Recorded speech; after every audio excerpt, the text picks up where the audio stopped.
Okay, good evening. Welcome. Just a second.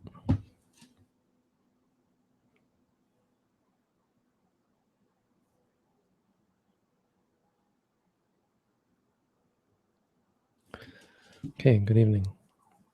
Broadcasting live from Stony Creek, Ontario, August 5th. Today's rather long quote is actually a story that the Buddha told. Funny thing about this story is it's not clear where it came from. It seems to have been passed down and used used by many teachers from different religions, or from different parts of India. So different teachers have this has popped up in different places. So it may not have been the Buddha who originally said it, but it's an apt allegory, I think is what you call it. It's like an Aesop's fable of the blind men and the elephant. In fact, maybe it is found in Aesop as well, I'm not sure. But you can look it up on Wikipedia, there's interesting background about it. Anyway, as it relates to Buddhism, quite apt. We liken the situation that we find in the religious world to the idea of a blind man and the elephant. Blindness and the elephant. The interesting thing, there's two interesting points in this story. The first is the blindness. How blindness leads to thinking something is other than what it is. Blindness is what, of course, it creates confusion. But the other part of the story is the idea of them getting angry at each other. And so that's not, physical blindness doesn't necessarily make people angry individuals, doesn't make people fight. But why this allegory is actually quite more apt is because blindness in Buddhism, the blindness of defilements, the blindness of ignorance, the blindness of true wrong view and avidya, is actually what leads to getting angry. So just as these men get frustrated because they all have a different idea of things, it's very much, it's an interesting point that our blindness leads us to desire and to aversion, leads us to fight with each other, simply because we're blind, because we don't see things. If you think about it, all of is one way of explaining this concept in Buddhism, or the idea of the importance of wisdom in Buddhism, is if they all saw the elephant clearly, there would be no reason to fight. Likewise, if all of us understood things exactly as they were, there would be we would lose this reason to fight.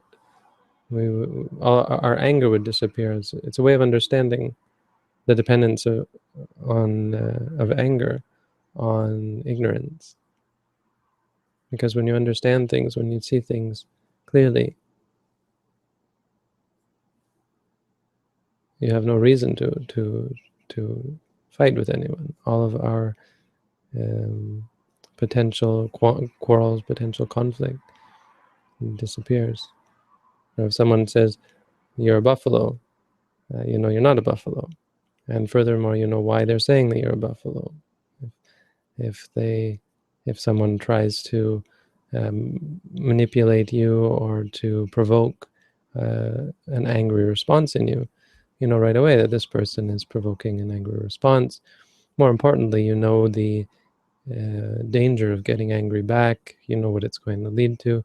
You see, the more knowledge and understanding that we have, not necessarily knowledge, but true knowledge, like really knowing something, which comes from from empirical understanding, empirical observation. Uh, the less reason you have to get angry, the less reason you have to desire things. As you see, desire is actually making me more frustrated, making me more angry, and so on. But this is something you find not just in.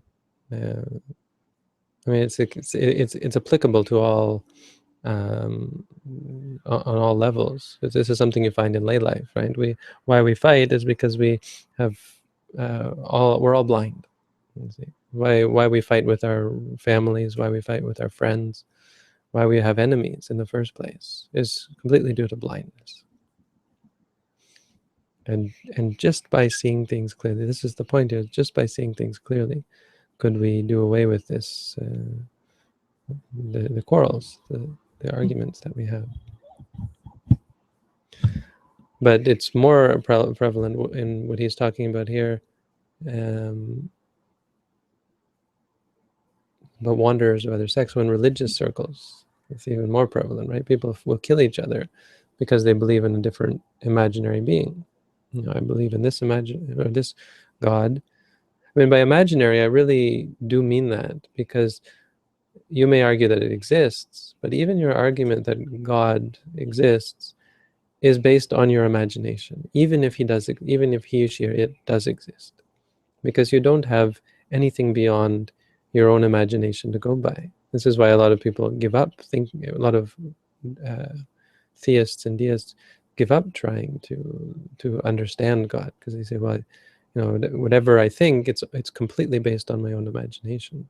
I can't look around and say, oh, God's there. There's a, you know, there's a something that tells me what God is like.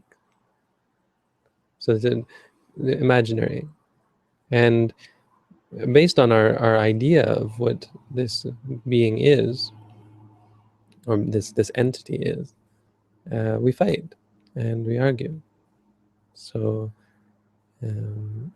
totally based on our lack of knowledge, our lack of understanding. You'll see people fighting over God. You'll see people fighting over beliefs and views.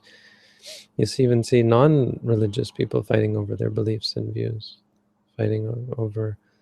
We fight over ideas about. I mean, we're fighting over whether slavery was okay, whether women should have the right to vote. We're fighting over sexuality.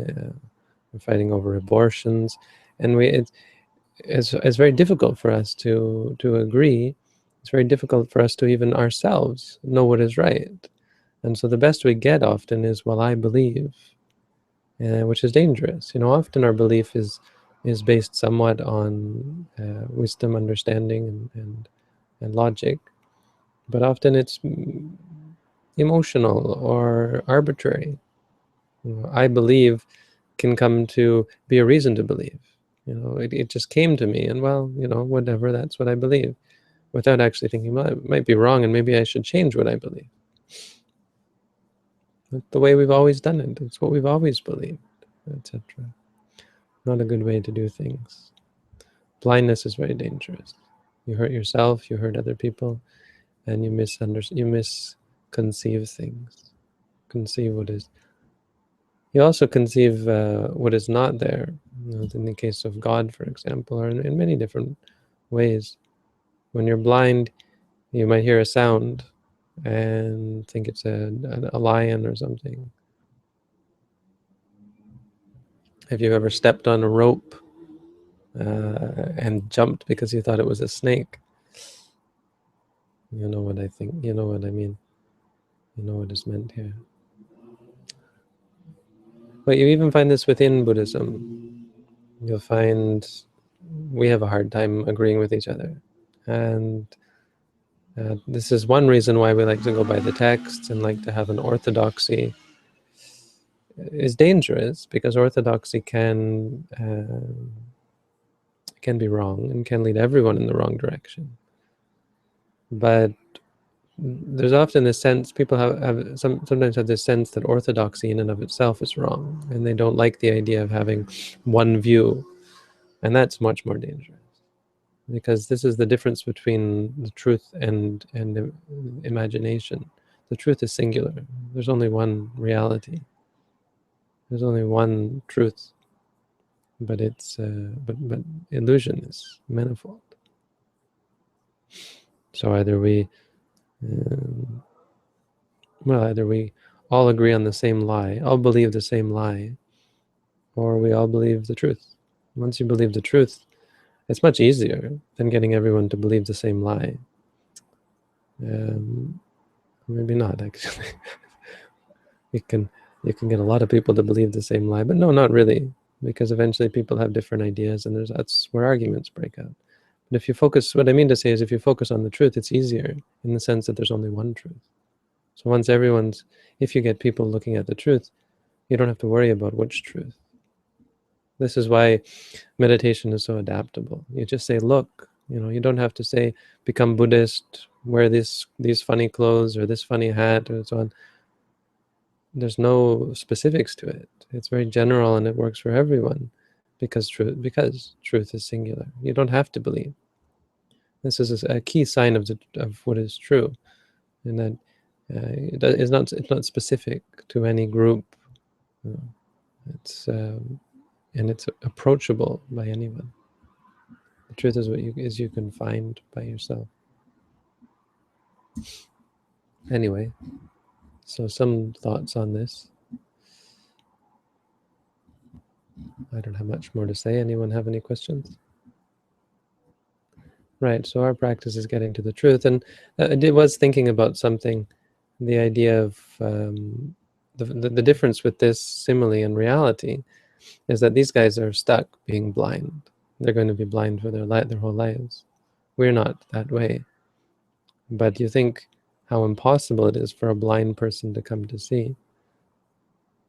It's easier to become spiritually, whatever the opposite of blind is, seeing. No?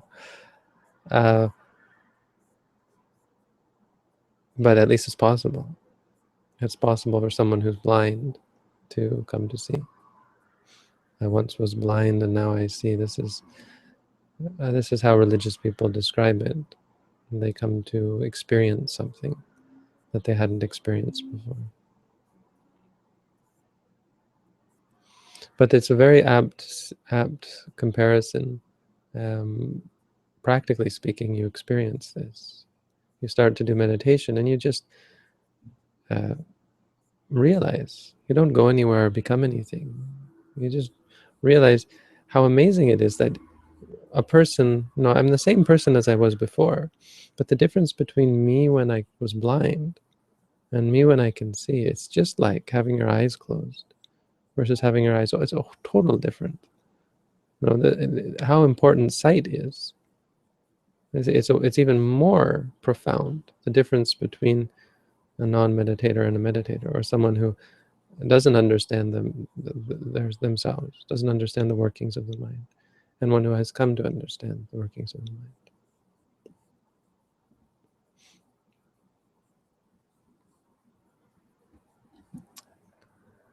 Okay, some questions. In what way does not eating past noon aid one in their practice and in their meditation specifically? Well, there's nothing about afternoon. A lot of the rules are just convention, it's like a framework. It's like, why does a car have to be this shape? Why can't it be a truck? But the only eating once is much more important, because it's the bare minimum.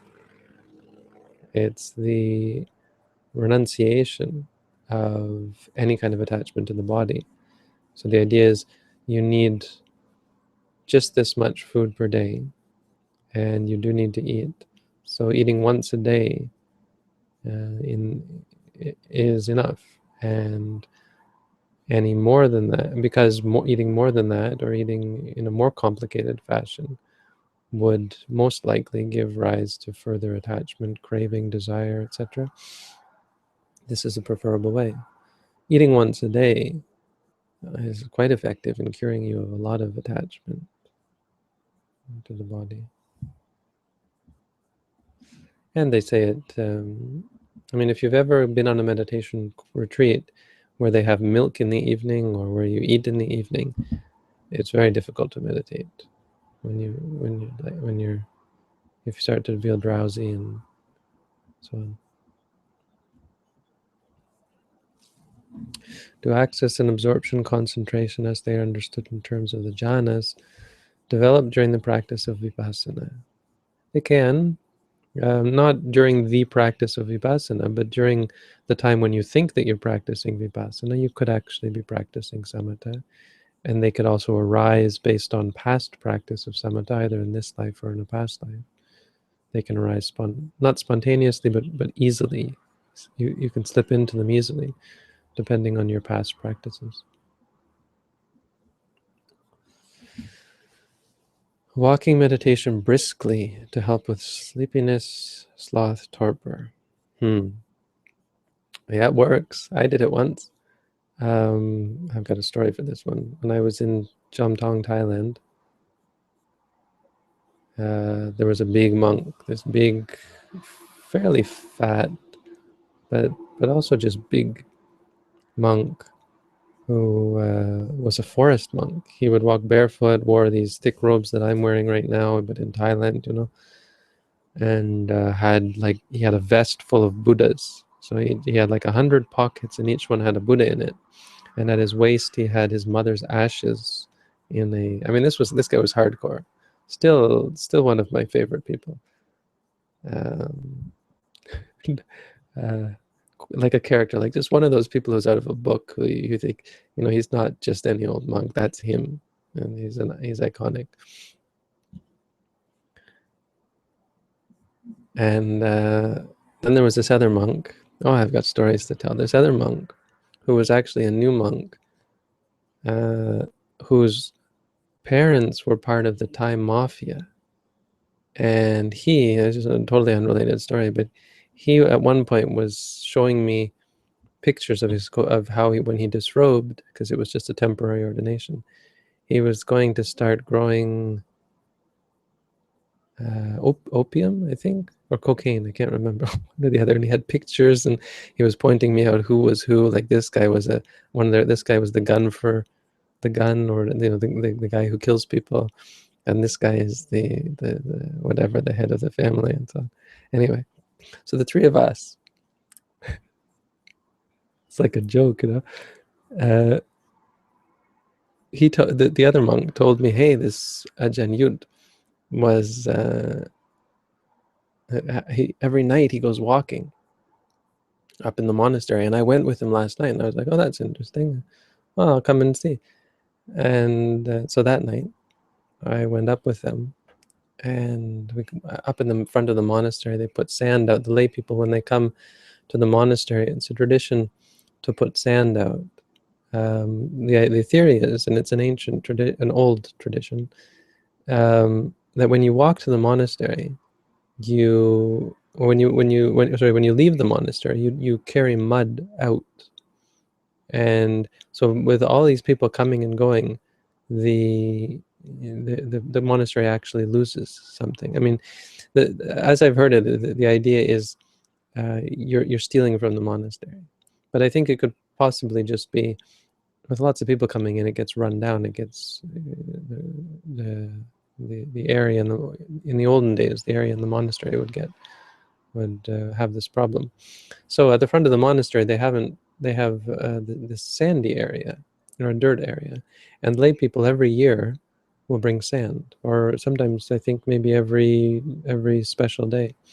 So there's this in that time there was a big area. Now they've closed it in a bit, but there's a big area of sand, probably 50 meters, something. I don't know, distance-wise. Yeah, maybe 50 meters. And so this is what we did. We walked quickly, 50 meters there and back, and we did this from like 9 9 to 3 or 9 to 2, maybe. I think we took a break, but then 9 p.m. or 10 p.m. till 2. It was at least, it was probably 3 or 4 hours. I can't remember. I think about 3 or 4 hours. And it felt great. It was awesome. I felt energetic, didn't need to sleep. I did end up going to sleep, I think, around 2. And I was excited about it. I thought, well, this is great. And I went to see Ajahn Tong. And I told him about it. I said, yeah, we're at night we're going walking. And he looked at me. And he said, actually, I think he laughed about it, but he said that's the Farang way, the Westerner way. He used the word exercise. He said, "Beb Farang," exercise, and he used the English word. And then he got rather serious, and he said the walking meditation in Buddhism, the Buddha's way of walking meditation, you have to go slowly. You have to go very slowly. You can't walk like that. The point is to understand. The point is actually not walking.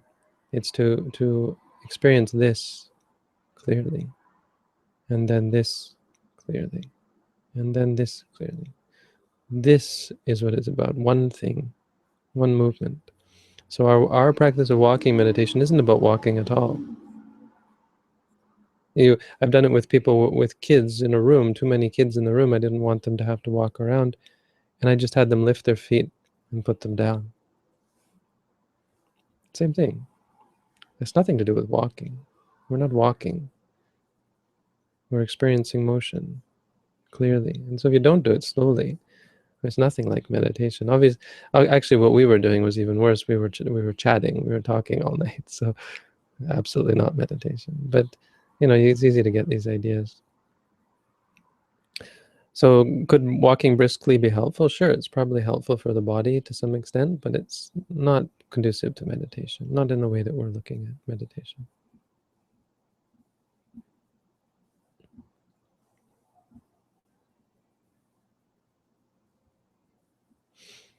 So we've got stack exchange questions.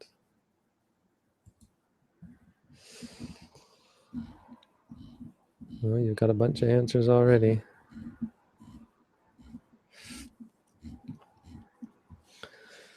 I've been dealing with negative mind states in my practice. When it gets overwhelming, I lose my sense of mindfulness and get lost in the middle of all the noise, and I guess I identify with it. Otherwise, I wouldn't feel pain when it happens. You mean physical pain or mental pain? Is it a good idea to bring myself back to the breath? Or should I face this? I usually try to accept the experience in the moment, but it usually brings more pain because I can't see clearly what I'm going through.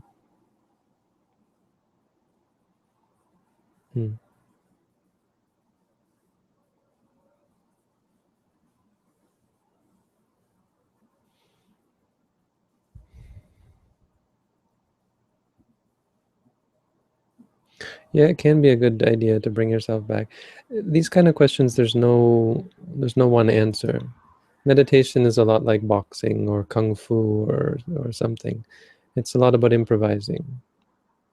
And not one answer is going to solve the problem. Not one answer is going to work all the time. So get that idea clear. Don't pick one solution. Go back to the breath, watch the stomach rising and falling, and then attack it again. Upset, overwhelmed. Just remind yourself, and then it just becomes too much, and then you can try something else. Like one way of doing the kung fu thing is lie down instead. You feel stressed, so lie down. Do a lying meditation on your back, rising, falling. You might fall asleep, and when you wake up, you're able to you have a clear mind, and you're able to do meditation. Or you might have a good meditation lying down. You might have just the perfect balance. Or get up and walk. Changing postures is important. Sometimes there's little things you can do. like changing your diet, eating the right food, drinking lots of water. I mean, these are little tricks. I'd only bring them up because just to point out that it's like guerrilla warfare kind of, or like we're in a war. There's no blueprint for how it's going to go. It's chaotic.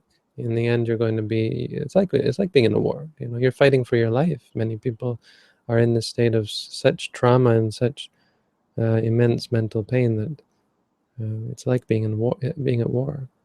And if you think of it as being at war, it's a lot easier. It's a lot more dealable. You become a soldier. You start fighting, but you don't just run into battle or expect to be able to blow everything up with a nuclear bomb. You've got to be clever, or you're going to get overwhelmed. So take the techniques that you've learned, try to apply them, but don't expect it to be formulaic. It's going to be chaotic, and you're going to have to improvise. You know, he said we have to do this many minutes walking and sitting. I can't do some walking. Well, then just do sitting. I can't do sitting. We had one monk. I don't know if I mentioned this. I said he came to our teacher and he said he was the worst trouble ever. He ended up setting himself on fire and disrobing in the end. He went totally crazy. I took him to help take him to the mental hospital. We had quite a good relationship, or familiar relationship, with the mental hospital in Chiang Mai. Not when I was a teacher. I never had a problem with my students. I've never had a student go crazy, but I've seen some craziness. Anyway, he came to our teacher once, and he said, Ajahn, I can't sit. He sits and he starts to stiffen up or something like that. And Ajahn said, well, then do walking. He said, I can't walk. And do walking, there's some other reason why I couldn't do it. Well, then lie down. Well, no, when I lie down, I suddenly find myself going like this. And Ajahn said, well, then stand.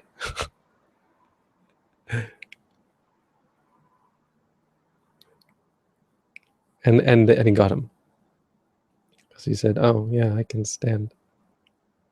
So changing the posture is useful. Aversion and fear about being mindful. Well, this is the cleverness. Vimangsa. You need to be clever in your meditation. It's not a brick that you're going to break with a hammer. A hammer doesn't work. So when you have to be clever and ask yourself, what's the essence of this? In this case, you have aversion and fear. Focus on the aversion and fear. Forget about the pain and whatever. Now you're afraid, and you have aversion or something. Focus on that. Maybe you feel guilty because you're not mindful. Focus on the guilt, that feeling. Focus on what's ever there right then. That's the one formula that you can follow. The problem is that it's tricky because it changes and the nature of the experience changes. So getting yourself in a position where you can be mindful of it, that's the key. And you have to keep yourself. You have to keep pulling yourself back to this present moment. And your mind's going to keep slipping away, and you have to just keep bringing it back. But there's no place of mindfulness. There's no plane of mindfulness. Or no state of plane. I think you spelled plane wrong. But you can't have a state of pure mindfulness. Mindfulness is now. It's momentary. Once you've been mindful, that's gone. You only have the next moment, whether you can be mindful in that moment or not. Mindfulness is a moment by moment.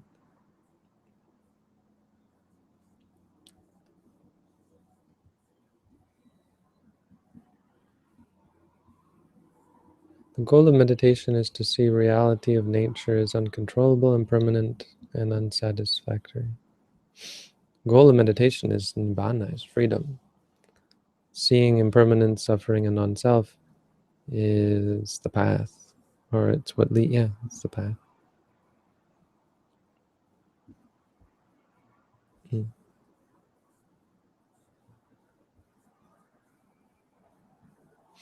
How about walking meditation when going for alms then? Yeah, it's not meditation, but walking alms around should be meditated, but then it's just walking. It's not as powerful, not as effective. I mean, can you become enlightened running? Yes, sure, you can. Is it easy? No. It's very difficult to do, to become enlightened as a jogger.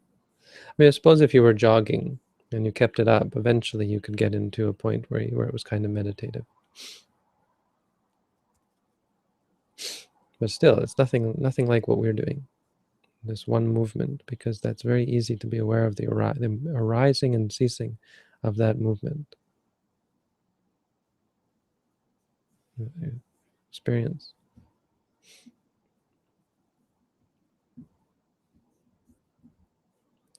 Can the mind be located at two places in the body at the same time? The mind has no location. Mind doesn't take up space. The mind is mental. It's not physical. Space and position is a derived quality of matter. The mind is not material, so it doesn't take up space. The body doesn't exist. The space only exists as a derived quality of matter. It doesn't really, it's not truly real. All that's real is experience.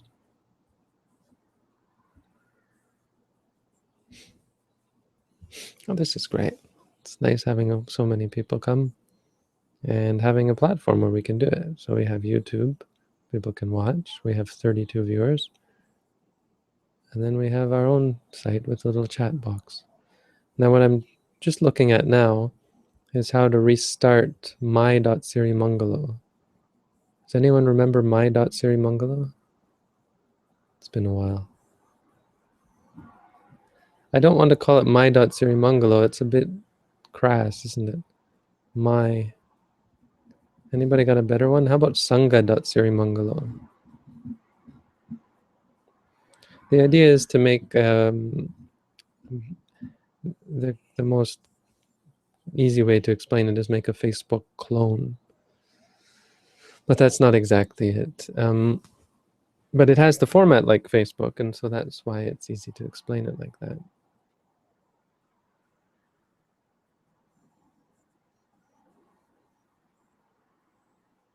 Is that it would be a feed where people could post links and pictures, and you could post updates. You could form groups, have, I don't know, events maybe, I don't know. But we could, yeah, it did well. No, it was useful, but there wasn't as much of a group then. The reason I thought about bringing it back is because now we've got, seems a little bit more of a group, and this chat is a little bit too ephemeral and simple, right? It's nice that it's nice in its simplicity, but limited.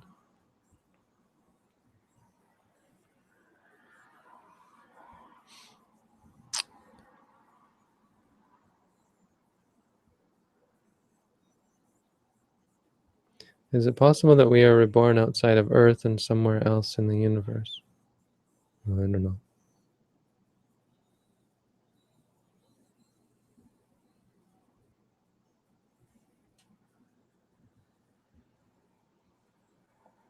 Embed the YouTube live feed onto meditation. It's a little bit more complicated because the link changes each time. So I have to manually input the link each day. I'd have to find somewhere where I could, some way to input the link.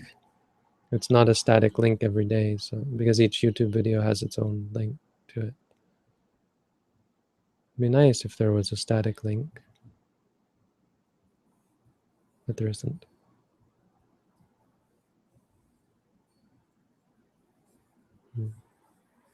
Yeah, I don't think I'd import the meditation group into that platform.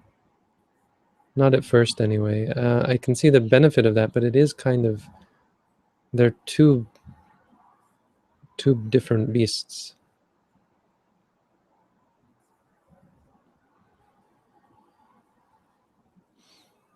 Anyway, I want to just get it up first and see how it goes. So I'm thinking about sangha.sirimangalo.org. I know the word sangha is complicated because It's hard to spell, but it's the best word I can think of. Sangha, that's what it would be.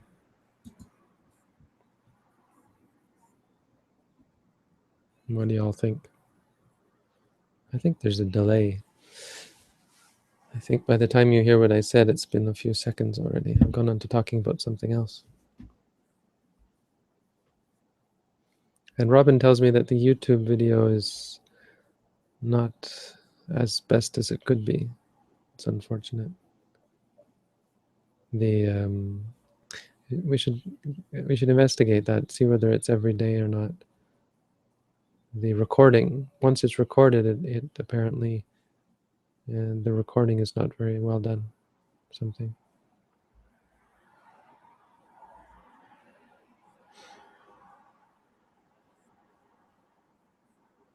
Yeah, so I'll just do that. I will set it up as sangha.sirimangalo.org.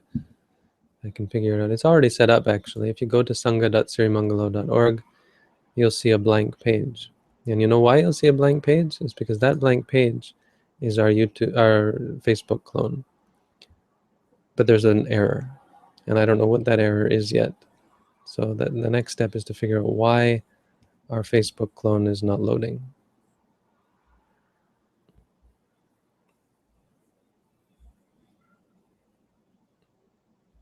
Oh, YouTube does have a 30-second delay. Whoa, that's pretty big.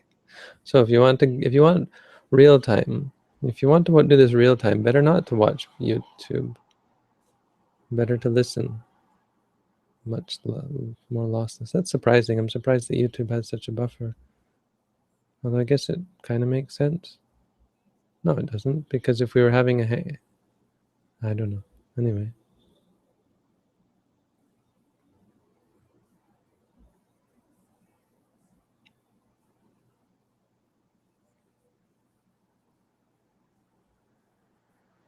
"10 minutes disappeared." Was that from yesterday?